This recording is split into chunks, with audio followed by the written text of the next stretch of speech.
کبھی یہ موٹے قرآن کو، اتنا ضخیم قرآن اٹھا کر کے ہم دیکھتے ہیں تو یقین نہیں ہوتا کہ یہ پورا کا پورا سینے میں آیا کیسے، یہ محفوظ کیسے ہے۔ اور جب بندہ پڑھنے لگتا ہے حافظ قرآن، حقیقت میں بتاؤں، میں اپنی بات بتا رہا ہوں، باقی دوسرے حفاظ کرام وہ بہتر جانتے ہیں، ہماری محنت سے کچھ نہیں ہوتا۔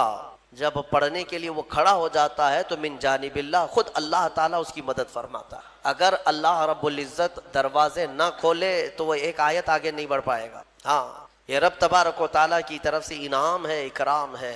میرے عزیزو، یہ قرآن یاد کرنے کے لیے جب بچے بھی کوشش کرتے ہیں تو 5 سال کے بچے بھی حافظ قرآن بنے، دنیا میں ریکارڈ ہے۔ اور آپ کو پتہ ہے حضرت سیدنا مخدوم جہانگیر اشرف سمنانی رحمۃ اللہ تعالیٰ علیہ 7 سال کی عمر میں قرات سبع یعنی 7 قراتوں کے ساتھ حافظ قرآن ہو چکے تھے۔ وہ بڑے بڑے علماء بھی نہیں آج 7 قرات جانتے ہیں۔ 7 قراتیں ہیں قرآن پاک کی، سب میں الگ الگ انداز ہے پڑھنے کے، اور وہ ایک عربی لینگویج جاننے والا، نحو اور صرف اور ان تمام امور کو جاننے والا یہ قرات سبع بہتر سمجھ سکتا ہے، عام لوگوں کے سمجھ میں نہیں آئے گی یہ چیزیں۔ وہ 7 سال کی عمر میں 7 قراتوں کے ساتھ حافظ۔ میرے عزیزو، یہ قرآن آج بھی معجزہ ہے، سینوں میں یوں ہی نہیں آتا۔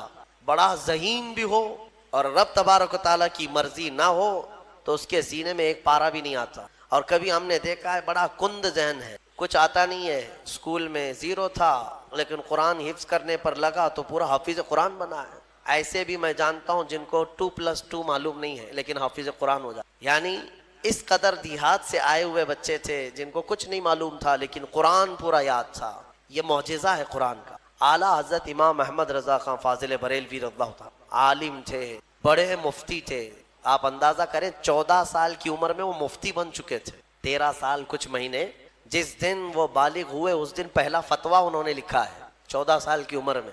بہترین عالم، بہترین مفتی، لیکن حافظ نہیں تھے آپ، قرآن کے حافظ نہیں تھے۔ کسی نے آپ کو خط میں القاب لکھا، حضرت علامہ مولانا حافظ و قاری احمد رضا خان صاحب، اس میں حافظ و قاری کا بھی لقب لگا دیا۔ دوسرے ہوں تو پھیل جائیں گے کہ جتنے لقب فری میں ملے اچھا ہی ہے۔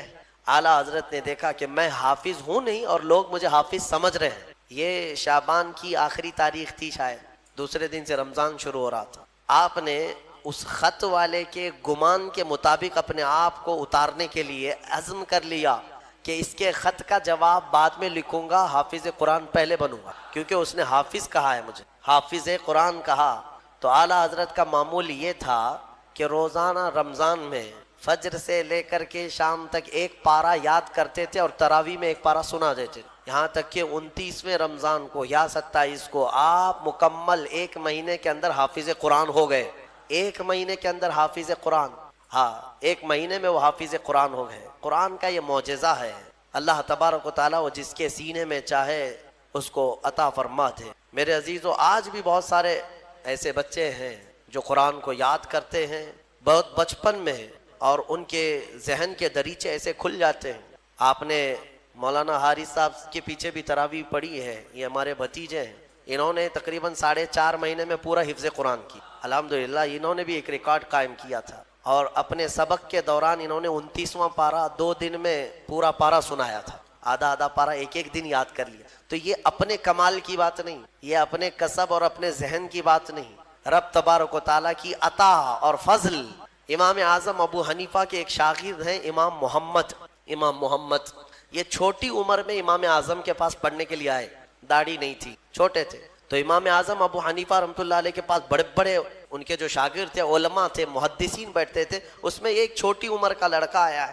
تو امام اعظم نے ان کو ٹال دیا کہ جاؤ بعد، لیکن شوق اتنا تھا امام محمد کا کہ وہ ہٹنے کو تیار نہیں۔ امام اعظم ابو حنیفہ نے ان کو ٹالنے کے لیے کہا کہ بیٹا میں انہی کو پڑھاتا ہوں جو حافظ قرآن ہوتے ہیں، تم حافظ ہو؟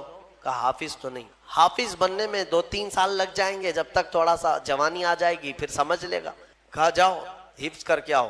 وہ گئے، 8 دن کے بعد پھر آئے امام اعظم کے پاس، کہا کہ حضور مجھے شاگردی میں لے لیجئے۔ کہا میں تم کو پچھلے ہفتے بھیجا تھا حافظ بن کر کے آنا، انہوں نے کہا میں پورا حافظ بن کر کے آیا ہوں 8 دن کے اندر۔ میرے عزیزو، یہ اللہ تبارک و تعالیٰ کی طرف سے انعام ہے، اور میرے آقا صلی اللہ تعالیٰ علیہ وسلم کا زندہ معجزہ ہے۔ اللہ تبارک و تعالیٰ اس قرآن پاک کی خوب برکتیں ہمیں عطا فرما ہے۔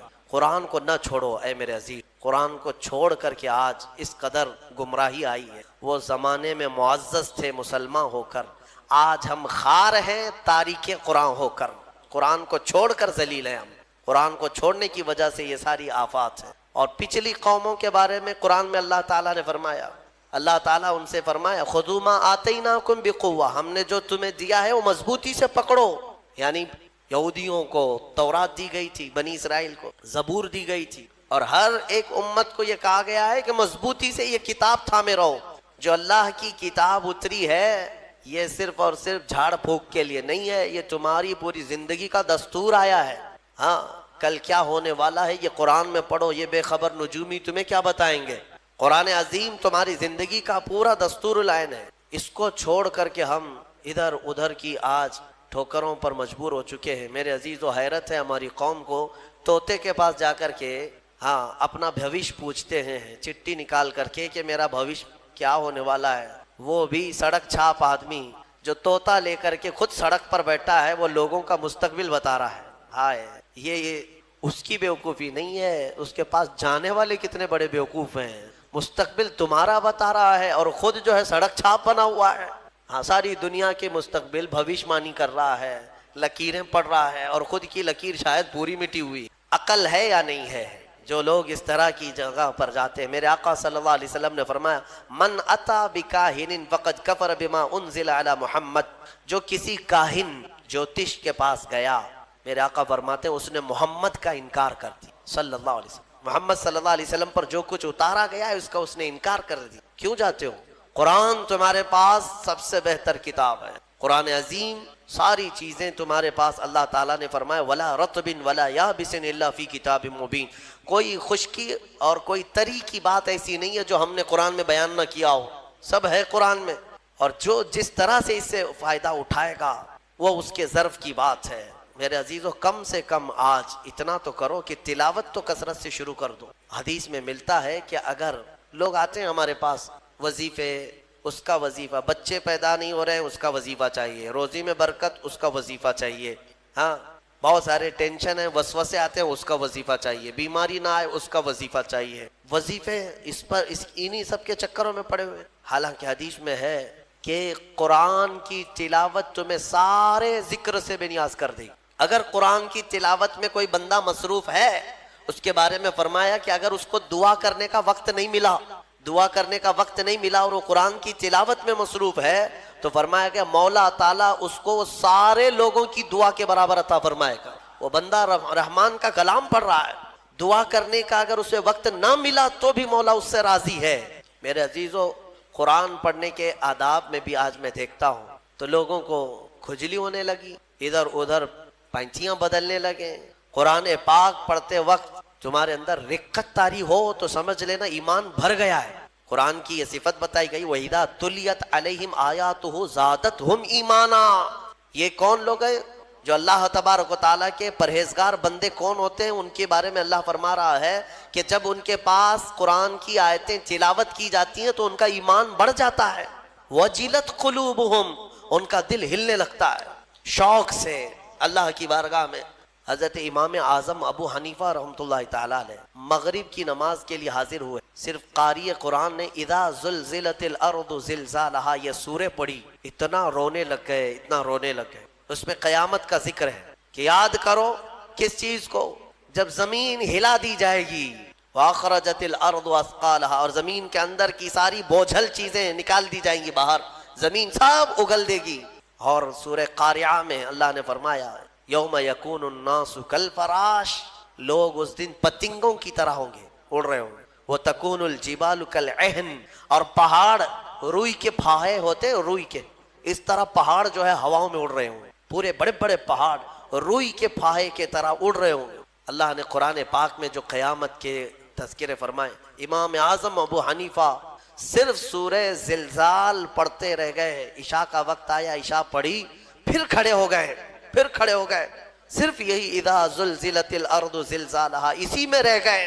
اتنا روتے تھے، اتنا روتے کہ ان کی داڑھی سے آنسوؤں کا پانی ٹپ ٹپ ٹپ گرنے لگا مسجد کے اندر۔ آپ کی عمر اس وقت قریب 70 سال کی، قریب 70 سال کی۔ میں بتاتا ہوں جس امام اعظم نے 4000 ختم قرآن کیے ہیں، 5 لاکھ حدیثیں انہیں یاد ہیں، 1000 سے زیادہ بڑے بڑے محدث شاگرد پیدا کیے اور لاکھوں مسائل کا حل بیان کر دیا، امت پر اتنا بڑا احسان ہے۔ وہ امام اعظم ایک سورہ پڑھ کر کے رات کے وقت کیا کہہ رہے ہیں جانتے ہیں؟ ان کے ایک شاگرد ہیں مسعر، وہ کہتے ہیں میں رات کے وقت جا کر دیکھا میرے استاد ابھی تک کھڑے، مغرب میں جو گئے تھے ابھی تک کھڑے، آدھی رات گزر گئی تو وہ دروازہ کھول کر پیچھے کھڑے ہوئے تو امام اعظم ہاتھ پھیلا کر یوں رو رہے تھے اللہ کی بارگاہ کہ اے مولا، قیامت کے دن اگر ابو حنیفہ کی بخشش ہو گئی تو تعجب کی بات ہے، ورنہ مجھ جیسا آدمی بخشے جانے کے قابل نہیں۔ امام اعظم کہہ رہے ہیں میری بخشش ہو گئی تو تعجب کی بات ہے، جس نے 4000 ختم قرآن کیے ہوں اور پھر یوں کہتے ہیں مولا میرے پاس بخشے جانے کے لائق کچھ ہے نہیں سوائے سفید داڑھی کے، اور تو نے فرمایا ہے کہ سفید داڑھی والے کو عذاب دینے میں مجھے حیا آتی ہے، مولا میری سفید داڑھی کو دیکھ کر مجھے معاف کر دے۔ یہ قرآن میں محو ہونے والوں کا انداز ہے، اور ہمارے ہاں برسوں ہو جاتے ہیں ہم خوف الہی سے نہ روتے ہیں نہ ہی ہمارے جسم ہلتے ہیں۔ ہمیں کس چیز کا غرور ہے؟ ہمیں کس چیز سے اتراؤ ہے؟ کیا ہے ہمارے پاس؟ دنیا کے جو سب سے اچھے لوگ تھے وہ صحابہ تھے۔ ایک بار وہ زور سے ہنس رہے تھے تو میرے آقا نے صرف ان کو اتنی بات پر پوچھا کیا تم سبوں نے قیامت کی تیاری کر لی؟ تو اتنی زور سے ہنستے کس بات پر ہو؟ صحابہ ہنسنا بند کر دی، اور ہمارے حال یہ ہے نہ وضو ڈھنگ کا ہے، نہ قرات ڈھنگ کی ہے، نہ نمازیں ہو پائی ہیں، کچھ نہ ہو کر کے بھی ہمارا سینہ چوڑا کر کے ہم زمین پر گھوم رہے ہیں۔ اللہ کے خوف سے لرز جاؤ، اور قرآن عظیم کی تلاوت جو بندہ کرتا ہے کثرت سے، اللہ تعالیٰ کا وہ ایسا محبوب ہوتا ہے، ایسا محبوب کہ آپ دیکھنا موت کے وقت بھی اس کے چہرے پر نور طاری ہو جاتا ہے، ہاں اس کے لبوں پر مسکراہٹ ہو۔ قرآن کثرت سے پڑھنے والے کی روح آسانی سے نکالی جاتی۔ امام احمد بن حنبل بڑے امام ہیں، فرماتے ہیں نزا کیا وقت تھا ان کے، اور اس وقت سے کوئی باہر آتا نہیں، لیکن اللہ تبارک و تعالیٰ جسے چاہے موت کے منہ سے نکالے۔ ان کے ساتھ ایسا ہوا کہ قریب موت کا وقت آ گیا اور سانس جو ہے پھڑکنے لگ گئی، ہلکی ہلکی ہو گئی، لگتا کہ اب روح نکلے گی، تب روح نکلے۔ اسی اسنا میں وہ کہتے ہیں کہ شیطان قریب آ گیا، شدت کی پیاس لگی، اور شیطان کس کی بات کر رہا ہوں؟ امام احمد بن حنبل، شدت کی پیاس لگی تھی اور وہ پانی لے کر قریب آیا اور بار بار مجھے اپنی طرف بلاتا تھا، کیونکہ پانی کے لیے آدمی کہیں پر بھی چلا جائے۔ وہ کہتے ہیں کہ مجھے اندازہ تھا کہ یہ ابلیس ہے، مجھے بہکا رہا ہے، لیکن پانی کی خواہش بھی ہے۔ اور اس کے بعد وہ آپ سے بحث کرنے لگا کچھ معاملات پر، موت کے قریب، جبکہ بولنے کی طاقت بھی نہیں۔ تو اچانک ایک خوبصورت نوجوان آیا، اس نے گھونسے مار مار کر کے شیطان کو بھگا دیا، شیطان بھاگ گیا، ڈر کر کے بھاگا۔ امام احمد بن حنبل کہتے ہیں مجھے سکون ہوا، کم سے کم اس کی شرارتوں سے بچ گیا۔ وہ نوجوان اتنا حسین تھا، بہت خوبصورت تھا۔ میں نے اس سے پوچھا کہ میں نے تجھے زندگی میں کبھی دیکھا نہیں، تو کون ہے؟ وہ نوجوان کہتا ہے احمد بن حنبل میں سورہ یاسین ہوں، جس کو تم روزانہ تلاوت کرتے تھے۔ اللہ نے مجھے آج یہ شکل دی اور اس ابلیس کو میں نے مار کر بھگایا کہ تمہاری نزا میں وہ تمہیں گمراہ نہ کر سکے۔ بہرحال یہ کیفیت ان کی ختم ہوئی، آپ نے یہ بیان کیا، پھر بعد میں دوبارہ آپ شاید نزا کے عالم میں گئے اور انتقال ہوا۔ لیکن میرے عزیزو اندازہ کرو، اتنے بڑے امام جن کا حال یہ ہے کہ لاکھوں حدیثوں کے وہ حافظ ہیں، ان کے ساتھ ابلیس اخیر وقت میں ایسے شدت سے گمراہ کرنے کی کوشش کرتا ہے، تو ہمارا اور تمہارا کیا حال ہوگا؟ اگر کوئی چیز اس وقت بچائے گی تو یہ اللہ کا کلام۔ یہاں تک کہ جب قبر میں دفن کر کے لوگ چلے جاتے ہیں تو قبر کے حالات بہت سخت ہیں، قبر بڑی چھوٹی ہے، ہم خود ہی کھودتے ہیں، جانتے ہیں کتنی قبر ہوتی۔ اپنے مردوں کو آپ دفنا کر کے آتے ہیں، اتنی ہوتی ہے کہ کروٹ بھی نہیں لے پاتا مردہ، اور وہ بھی اس کو اتنا ٹائٹ کر کے نیچے پتھر یا اینٹ یہ ڈھیلے سب رکھ کر کے قبلے کی طرف کر کے اس کو بند کر کے آ جاتے۔ پتہ ہے کس قدر گھبراہٹ ہوتی، بہت گھبراہٹ ہوتی۔ یہ مت سمجھنا کہ مردے کو اب کچھ پتہ نہیں چلتا، یہاں تک کہ حدیث میں ہے تمہارے چلنے کے چپلوں کی آواز تک وہ مردہ سنتا ہے، بولنے کی آواز تو چھوڑے، چلنے کی آواز بھی وہ قبر میں سنتا ہے۔ ہر چیز زندوں کے کانوں سے زیادہ کان اس کے تیز سنائی دیتا ہے۔ اور جب لوگ چھوڑ کر کے جا رہے ہوتے ہیں وہ اس قدر گھبراہٹ کا شکار ہوتا ہے کہ اس تنگ و تاریک کوٹھری میں پہلی بار اس کو ڈالا گیا ہے، زندگی بھر کبھی اتنے چھوٹے گڑھے میں نہیں سویا۔ ہاں اب حضور پاک صلی اللہ علیہ وسلم نے فرمایا ہے، رشتہ داروں کو بھی کہا ہے کہ دفنانے کے بعد تھوڑی دیر بیٹھ جاؤ قبر کے پاس، کہ اس کی گھبراہٹ کم ہو، لیکن کون بیٹھتا کون ہے؟ سب کو اپنی جلدی ہے، عزیز لوگ بھی نہیں بیٹھتے، نکل آتے ہیں، بھائی ہوں، باپ ہوں، بیٹے ہوں، سب نکل کر کے آ جاتے ہیں الا ماشاء اللہ۔ لیکن اس اندھیری قبر میں جب لوگ قبرستان سے آ جاتے ہیں، عجیب و غریب آوازیں مردے کو سنائی دینے لگتی، زمین ہلنے لگتی ہے اور دونوں جانب سے دباتی ہے زمین۔ میرے آقا صلی اللہ علیہ وسلم نے فرمایا ان ضغطۃ القبر حق، قبر کا جھٹکا دینا حق ہے، ہر ایک کے ساتھ ہوگا۔ تو اللہ تبارک و تعالیٰ نے ان لوگوں کے رد میں یہ آیت نازل فرمائی جو مدینے میں مسلمانوں کو خرچ کرنے سے روکتے تھے۔ کچھ منافق مومنین کے پاس آ کر یوں کہتے کہ تم سارا مال رسول پاک صلی اللہ علیہ وسلم کے پاس لٹا دیتے ہو، سب کا سب تم خرچ کر رہے، خیرات کر رہے ہو، برے وقت کے لیے کچھ تو بچا کر کے رکھو، جس کو کہتے ہیں آڑے وقت کے لیے کچھ بچا کر کے رکھو۔ تو اللہ تبارک و تعالیٰ ان کے رد میں یوں فرمایا کہ بے شک اللہ کسی پر ایک ذرہ برابر بھی ظلم نہیں کرتا۔ اگر اس نے تمہیں راہ خدا میں خرچ کرنے کا حکم دیا ہے تو یہ نہ سمجھو کہ تم پر اس نے ظلم کیا، بلکہ وہ تمہارے فائدے کے لیے فرما رہا ہے کہ تم اگر دو گے تو میں اپنے خزانے سے اور بڑھا کر کے دوں گا تمہارے نفع کے لیے۔ اس کی مثال یوں ہی سمجھ لیں، آپ کے جیب میں 4 سکے پڑے ہوئے ہیں، آپ کی جیب میں 4 سکے ہیں اور میرے پاس 100 سکے رکھے ہوئے ہیں، اور میں یہ چاہتا ہوں کہ اس جیب میں ڈالوں جو پورا خالی ہو جائے، اس جیب میں ڈالوں جو پورا خالی ہو جائے۔ تمہارے پاس 4 سکے تھے، میں نے کہا وہ 4 نکال دو، میں ڈال دوں گا، تمہیں بھروسہ نہیں ہوا میری بات پر، وہ 4 کو ہی دبا کر کے رکھے رہے ہیں، جبکہ اگر وہ 4 نکالتے تو میں کتنے ڈالتا؟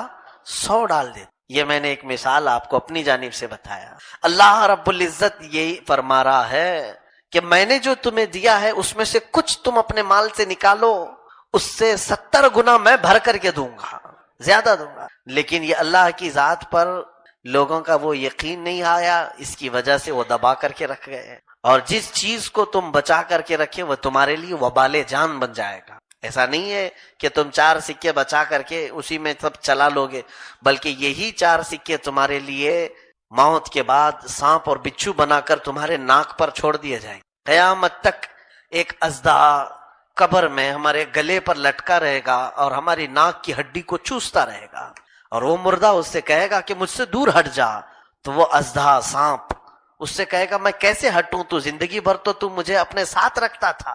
کہا میں تجھے کب ساتھ رکھتا؟ تو وہ اژدہا کہے گا میں سانپ نہیں، میں تیری دولت ہوں، اور اللہ نے مجھے آج یہ شکل دے دی ہے۔ تو جن لوگوں نے مال کے اوپر جس کو کہتے ہیں کنڈلی مار کر کے بیٹھ جانا، اس طرح کی کیفیت جن لوگوں کی رہی، ان کے ساتھ یہ دردناک عذاب ہوگا، قبر میں بھی اور حشر میں بھی۔